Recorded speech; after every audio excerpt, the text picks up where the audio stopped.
Hi, it's Pete, and I am honored to be joining everyone gathering tonight with the Human Rights Campaign to honor this occasion and to toast our new president and vice president. After everything that our country and the LGBTQ+ community have endured over these past 4 years, I know that this is a day of long-needed change, hard fought for, and it opens a new window of optimism for the possibilities in the future, as we saw the remarkable, historic team of President Biden and Vice President Harris take that oath of office. These are two leaders of integrity and decency at a time when we need those qualities of leadership as never before.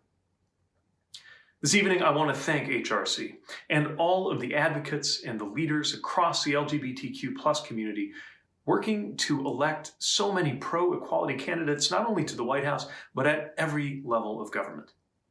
We are filled with hope at the start of a new administration and era in Washington. But as a former mayor, I also believe it's impossible to overstate the importance of having out-elected leaders and our allies, not just in Washington, but at the state and local levels, where so many decisions are made with so much at stake for people in their communities seeking representation and progress. Your continued and tireless efforts through such an unprecedented election season have made this day, a day for turning the page, possible.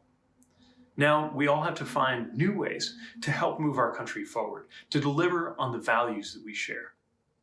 I see this as a moment of opportunity after such a chaotic and divisive chapter to rebuild trust in our institutions and to make life better in this country. I'm honored to be President Biden's selection to lead the U.S. Department of Transportation. If confirmed, I will work every day to create millions of good-paying union jobs, to meet the climate challenge with urgency and ambition, to enhance equity for people of all backgrounds, and to ensure the safety of travelers and workers across America. We're proud that this new cabinet will be, just as President Biden promised, one that looks like America. The first ever that is evenly balanced by gender, and the first where the majority are people of color. I'm also mindful of the eyes of history on my own appointment, the opportunity to join this extraordinary team, knowing that this will represent the first time ever that an American president has sent an openly LGBTQ cabinet nominee to the Senate for confirmation. This would not have been possible without groundbreaking and courageous leaders, like Ambassador James Hormel and so many others, many of whom are gathered with us tonight. Leaders whose shoulders I know that I'm standing on now.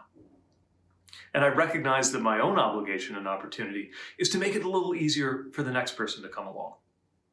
I hope that any young person who is watching right now will see the message sent by President Biden as he has created a place of belonging, at a place as meaningful as the table of the cabinet room in the White House. So before we get to work tomorrow, I'm so glad we're able to pause, recognize this moment, and reflect on all that it means.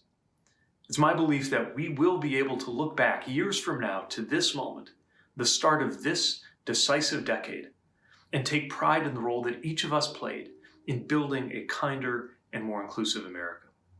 Thank you, and until we can gather again, stay safe and stay well.